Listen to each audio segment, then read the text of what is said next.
Good morning, class. Good morning. I hope to keep this short. You've been watching videos on the Hammurabi Code, the earliest known system of written law. Not that there weren't many that came before that, but the first one that's extant. That means that it's still in existence. One of the things you notice about the Hammurabi Code and other codes like the Deuteronomic law in Hebrew, the Old Testament, is that a lot of the punishments seem really severe to us. But I want you to think about what it was like for early human beings that first began to try out living in civilization. For thousands of years, their power and their ability to take what they wanted and their ability to kill people and have numerous offspring, all of these qualities were their strength. When they were hunter gatherers and confronted with enemies, confronted with predators, and had to survive. But think about the different kinds of qualities you need to survive when you're out hunting in the wild trying to gather food from when you're trying to live in a community with a bunch of people and farm and get along and follow laws. So Nietzsche talks about how difficult it was, how much pain and bloodshed there was involved in teaching the human being to learn to remember, to learn to keep a promise. Even before these systems of laws, political theorists tell us that there were early forms of jurisprudence, before there were courts and before there were lawyers, before there were written laws. The law used to be based upon how the gods felt, and so the kind of story that's told is that a new person came into a community and somebody died.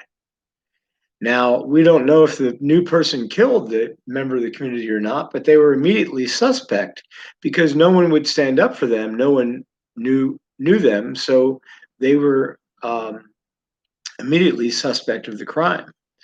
Now, a lot of times, if you're going to be found guilty without evidence, people would start in Egypt, in early Egypt, people would just put their hands up and go, "Hey, kill me then already. You're gonna kill me anyway." And one of the things that happened was that in Egypt they would assign a value to certain body parts, and they would say, "Look, we're going to kill you, but we want you to know that even after that, there's going to be we're going to desecrate you. We're going to take your head or whatever."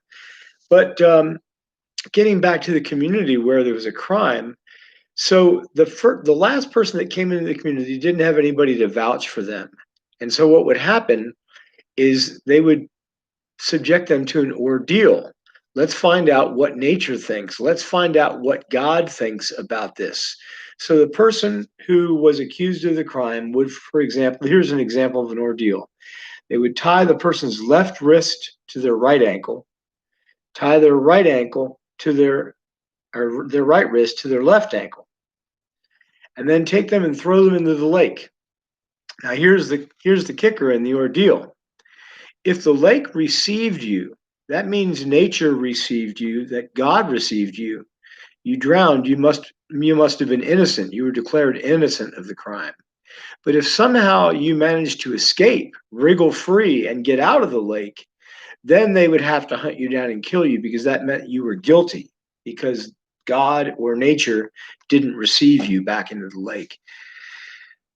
One of the videos that you watched, the guy commented, "Man, isn't it great to be born? Aren't we born in a great time in history?" I think when you think about the history of jurisprudence, the history of the ordeal, I think it's easy to agree that we live in a really good time, even though things, as we know, are not 100% just. There's not 100% justice, but way better to live in these days than when human beings were first learning how to live in civilization. The laws were so much more extreme, punishments so much more extreme. Thank you.